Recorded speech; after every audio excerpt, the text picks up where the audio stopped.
इय्याक नअबुदु व इय्याक नस्तईन।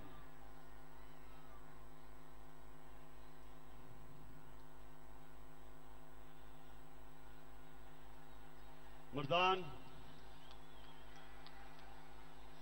शानदार इस्तकबाल का आपका दिल से शुक्रिया अदा करता हूं, बहुत बहुत शुक्रिया।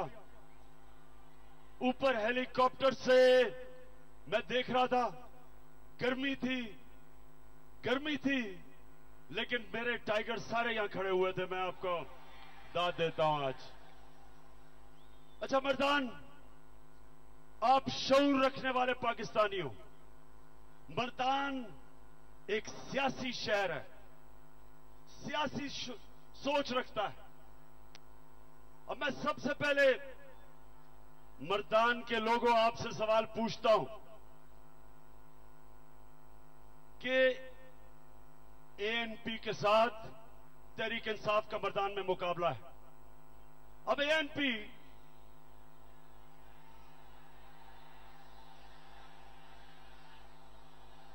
इंशाअल्लाह, लेकिन देखें आपके सामने वो आदमी खड़ा है जिसने 21 साल खेलों की ग्राउंडों में मुकाबला करना सीखा है।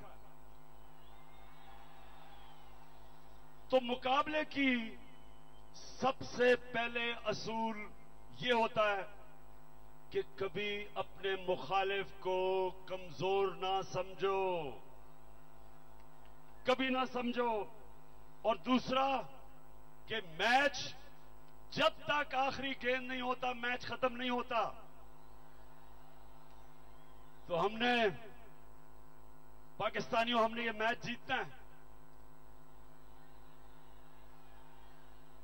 अपने आने वाली नस्लों के लिए ये पाकिस्तान का मैच जीतना है। हमने उन लोगों को जिनको अल्लाह ने बार बार मौका दिया, 30 साल इस मुल्क के ऊपर बारियां लेते रहे, और आज नतीजा ये है कि हमारा मुल्क कर्जों में डूब गया है, हमारा रुपया गिर गया है, महंगाई आसमानों पे चली गई है, और ये जो छोटा सा तबका बारियां लेता रहा था अमीर तरीन हो गया है। तो इसलिए पहला सवाल एएनपी से कि अगर एएनपी तुम सीटें भी जीत जाओगे, आपकी जिंदगियों में क्या फर्क आएगा? क्या करेंगे वो? क्या वो महंगाई खत्म कर सकेंगे? नहीं कर सकेंगे। क्या वो नौजवानों को रोजगार दे सकेंगे? नहीं दे सकेंगे। क्या वो पाकिस्तान में हमारी आमदनी इतनी उठा सकेंगे ताकि हमें कर्जे ना लेने पड़े? नहीं कर सकते। क्या वो इस मुल्क के इदारों को मजबूत करेंगे? नहीं कर सकते, क्योंकि जब आप सरकारी अफसरों के तबादले पे पैसा लेते हैं, आप इदारे तबाह कर देते हैं। और आप जो अगला बात कि क्या आप करप्शन खत्म कर सकते हैं? ये मुल्क के बड़े बड़े मसले हैं। करप्शन कभी वो जमातें नहीं खत्म कर सकती जिनके सरबराह करप्ट हो। जिस तरह नून लीग कभी करप्शन नहीं खत्म कर सकती क्योंकि उनका सरबराह करप्शन का गॉडफादर है। और दूसरा, पीपल्स पार्टी कभी खत्म नहीं कर सकती क्योंकि आसिफ जरदारी करप्शन का बादशाह है। और जेयूआई करप्शन खत्म कर सकती है। डीजल के परमिट बेचने वाले करप्शन नहीं खत्म कर सकते।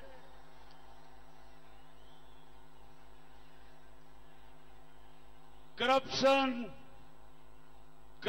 वो खत्म करेगी पार्टी। पहले तो अल्लाह का शुक्र है कि सुप्रीम कोर्ट ने 1 साल की तलाशी के बाद आपके भाई इमरान खान को सादिक और अमीन कह दिया है। और वो पार्टी जो 60 एमपीज में से 20 एमपीज को करप्शन पे निकाल सकती है, वो पार्टी करप्शन खत्म कर सकती है। मुझे अफसोस से कहना पड़ता है कि आपके 2 एमपीज मर्दान से भी थे जिनको हमें निकालना पड़ा। अफसोस है मुझे। क्या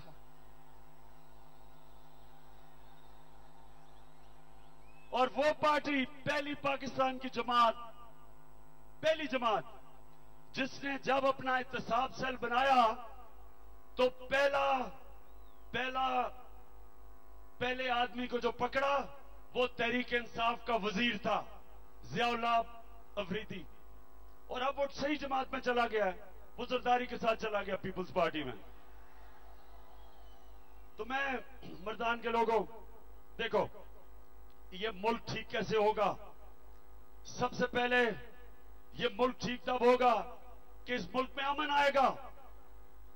और मुझे आज फख्र है कि 2013 में जब हम आए थे, पख्तूनख्वा सबसे ज्यादा दहशतगर्दी पख्तूनख्वा में थी सारे सूबों के मुकाबले में।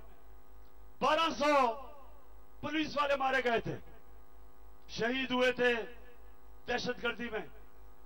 और आज तो अल्लाह का कमाल यह है कि पख्तूनख्वा की पुलिस सारे पाकिस्तान की सबसे बेहतरीन पुलिस मानी जाती है। आज पंजाब के लोग, आज सिंध के लोग, आज पंजाब और सिंध के लोग कह रहे हैं कि हमें भी पख्तूनख्वा जैसी पुलिस चाहिए। मैं छोटा सा आपको एक किस्सा सुनाता हूं, गौर से सुना जी नौजवानों, सुनना मेरी बात।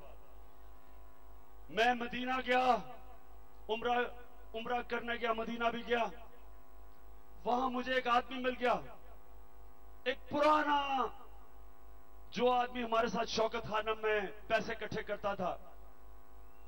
उसने मुझे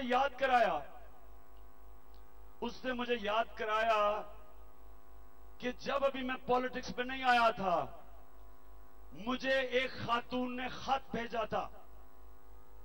वो खत उसने अपने खून से लिखा हुआ था। सुने वो खत क्या था? वो खत ये था, उसने कहा कि मेरे खामद को कत्ल कर दिया, मैं और मेरी बेटी पुलिस स्टेशन जाते थे, उस केस को पूछने के लिए एफआईआर कटवाई।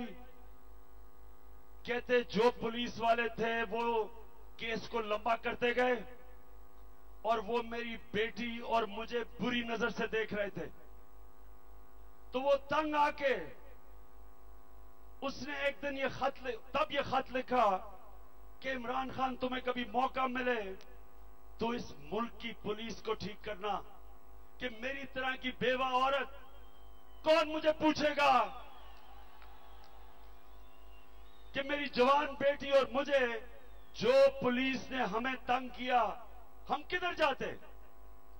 खामद को गोली मार दी, उसके कातलों के लिए पीछे जाएं तो पुलिस हमें तंग करे।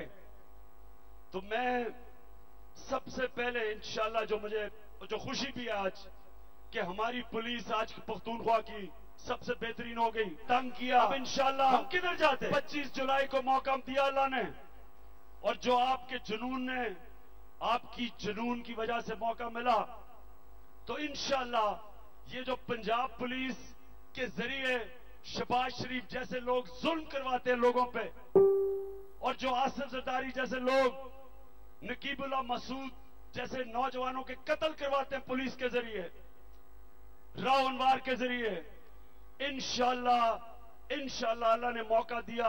सबसे पहले जो हमने पख्तूनख्वा की पुलिस ठीक करते हुए, इस्लाह करते हुए सीखा, इंशाल्लाह वो सारे पाकिस्तान की पुलिस ठीक करेंगे। कभी किसी औरत को जो बेचारी उसके आदमी ना हो, कभी उसको पुलिस स्टेशन में मुश्किल ना पड़े। पख्तूनख्वा में तो अब हमने औरतों के पुलिस स्टेशन खोल दिए हैं ख्वातीन के लिए। अच्छा, दूसरी चीज, देखें दूसरी चीज, सुनना। दूसरा मसला है पाकिस्तान का, जो एएनपी कुछ नहीं कर सकती। पाकिस्तान का खर्चा ज्यादा, आमदनी कम, कर्जे लेने पड़ते हैं। आपको आसान चीज में, आसान जबान में मैं आपको बताता हूं। पाकिस्तान का मसला ये, जो एक घर समझें, एक घर का मसला है। एक घर में आपको मैं मिसाल दे रहा हूं आसानी से समझाने के लिए, कि 100 रुपए आपकी आमदनी और 80 रुपए आपका खर्चा। करप्शन होती है जब आपकी आमदनी से पैसा चोरी हो। तो जब 100 रुपए में से करप्शन या चोरी के जरिए 50 रुपए आपका चोरी में चला जाए, तो आपकी आमदनी 50 रुपए रह जाती है और आपका खर्चा 80 रुपए पे होता है। जब तक आप करप्शन नहीं रोकेंगे, आपको कर्जे लेने पड़ेंगे, आपको अपने खर्चे पूरे करने के लिए कर्जे लेने पड़ेंगे। तो ये है पाकिस्तान का अलमिया। हमारा मसला ये है कि हमारे पास आमदनी नहीं हमारे खर्चे पूरे करने के लिए, क्योंकि यार नवाज शरीफ जैसे और आसिफ जरदारी जैसे और फजलुर रहमान जैसे लोग पैसा चोरी करके बाहर ले जाते हैं, लिहाजा कौम गरीब हो जाती है। अब सुने, अब दो चीजें सुने जरा मेरी बात। आप करप्शन से अवाम को क्या नुकसान होता है? करप्शन से अवाम को यह नुकसान होता है कि अवाम गरीब हो जाती है। गरीब कैसे होती है ये जरा सुने। मैं 22 साल से लगा हुआ था लोगों को बताने के लिए कि करप्शन असल मसला है। लोगों को समझ नहीं आती थी। लोग कहते जी करप्शन हो, हमें क्या फर्क पड़ता है। मैं अब आपको बताता हूं करप्शन से आपको क्या फर्क पड़ता है। पिछले 10 साल पीपल्स पार्टी और नून लीग ने बारियां ली। इन 10 सालों में पाकिस्तान का कर्जा 6,000 अरब रुपए से कितना गया? 27,000 अरब रुपए पे गया। अब ये कर्जा वापस करने के लिए आप सबके ऊपर टैक्स लगते हैं। जब टैक्स लगते हैं चीजें महंगी होती हैं, क्योंकि इन्होंने कर्जा वापस करना है। अब ये 10 सालों में देखें आपसे हुआ क्या है। 10 सालों में जब पाकिस्तान का कर्जा 6,000 अरब से 27,000 अरब पे गया, तो क्या हुआ ये देखें। बिजली 10 साल पहले 2 रुपए 13 पैसा यूनिट थी, आज बिजली 9 रुपए 86 पैसा यूनिट पे पहुंच गई है। यानी 2 रुपए 13 पैसे से बिजली गई है 9 रुपए 86 पैसे पे। इसमें चोरी, करप्शन, इसकी सारी कीमत लगी अवाम को। जो अवाम बेचारी के पास पैसा था, अब देखें कि बिजली के ऊपर आपको कितना नुकसान हुआ। आगे चलें। गैस थी 150 रुपए पर MMBTU, 150 रुपए MMBTU। अब क्या है? अब आपकी गैस गई है 150 रुपए से 570 रुपए पे। 150 रुपए से 570 रुपए पे। आटा गया है 13 रुपए केजी से 45 रुपए केजी। चीनी गई है 21 रुपए केजी से 50 रुपए केजी। दूध, अब हर घर में दूध पीते लोग, दूध गया है 25 रुपए लीटर से 98 रुपए लीटर। दाल, जो हर गरीब आदमी दाल खाता है, 10 सालों में दाल गई है 55 रुपए केजी से 90 रुपए केजी। और ये क्यों गया? रुपया गया 60 रुपए डॉलर से 125 रुपए डॉलर। 60 रुपए से 125 रुपए। अब ये कैसे कम होगी? अब मेरे सुनो सुनो सुनो सुनो, यहां हाथ उतना लाना, ये कैसे कम होगी? ये इसको कहते हैं आवाम का खून चूसना।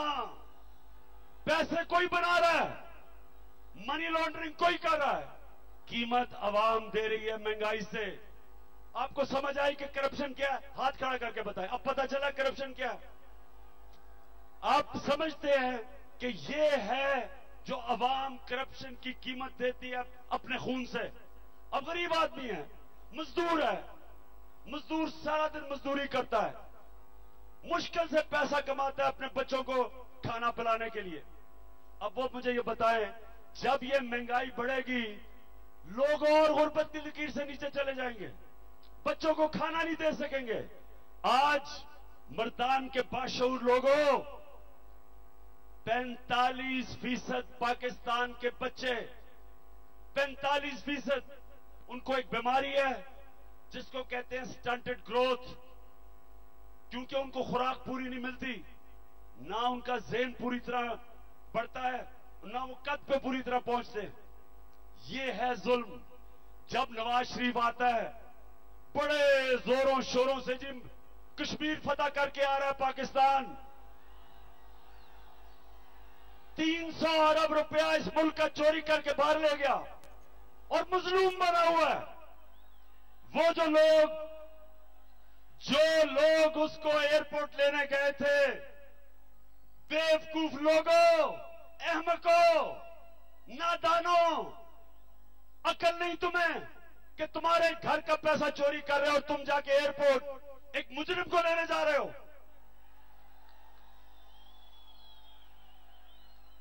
क्या कुरान शरीफ में एक पूरी सूरत है, एक सूरा है अल फुरकान। अल फुरकान का मतलब अल्लाह ने हमेशा के लिए अच्छे और बुरे की तमीज करवाई है। इंसान अच्छे और बुरे में तमीज करता है। वो जो लोग लेने गए थे नवाज शरीफ को, वो इंसान नहीं, वो गधे थे जिनको अच्छे और बुरे की तमीज नहीं पता कि मैं वो लोगों जो एयरपोर्ट गए थे, मैं उनसे पूछता हूं कि आपके घर में कोई डाका मारेगा, आप उसको फूल डालेंगे उसके गले में? क्या उसको कंधों पे उठाएंगे कि बड़ा अच्छा काम किया? जो मुल्क के खजाने पे डाका मार रहा है, गुर्बत पैदा कर रहा है, महंगाई कर रहा है, हम अपने बच्चों को पढ़ा नहीं सकते, हम आला तालीम नहीं दे सकते, हम यूनिवर्सिटीज नहीं बना सकते, हम यहां अस्पताल नहीं बना सकते, क्योंकि ये डाकू मुल्क का पैसा लूट के बाहर लेके जा रहे हैं। और वो एयरपोर्ट इसको एक मुजरिम को रिसीव करने जा रहे हैं। और वैसे मुझे लगता है कि शहबाज शरीफ ने बहुत बड़ी गेम खेली है कल। उसने नवाज शरीफ को बुलवा लिया कि भाईजान आ जाओ, लाखों लोग एयरपोर्ट पे होंगे, आप हाथ हिलाते आएंगे, कंधे पे उठा लेंगे। शहबाज शरीफ को पता था कि लोगों ने नहीं निकलना, पाकिस्तान कौम जाग चुकी है, शऊर है लोगों में। और खुद शहबाज शरीफ को किसी ने देखा था, वैन के अंदर छुपा हुआ है, अंदर से तकरीरें कर रहा है। बाद में घर जाके खुशियां बनाई। जब बड़े भाईजान अडयाला जेल चले गए तो शहबाज शरीफ ने बड़ी खुशियां बनाई कि अगली बारी अब मेरी और हमजा की आ जाएगी। अच्छा मर्दान, 25 को जंग है आपके मुस्तकबिल की। तैयार हो? हाथ खड़ा करके बताओ, तैयार हो?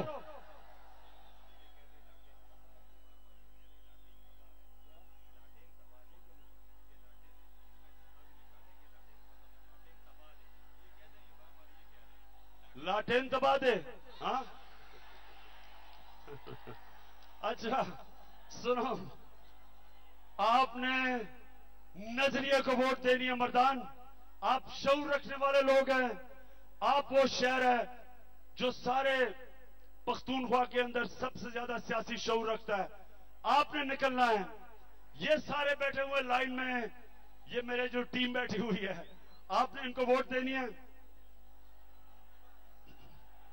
और इंशाअल्लाह मेरा आपसे वादा है कि जो हमने सीखा 5 साल पख्तूनख्वा की हुकूमत में, जो हमने चीजें तालीम में सीखी, और आतिफ आपको मैं मुबारक देता हूं कि सबसे बेहतरीन सारे पाकिस्तान का तालीम का निजाम पख्तूनख्वा के अंदर था।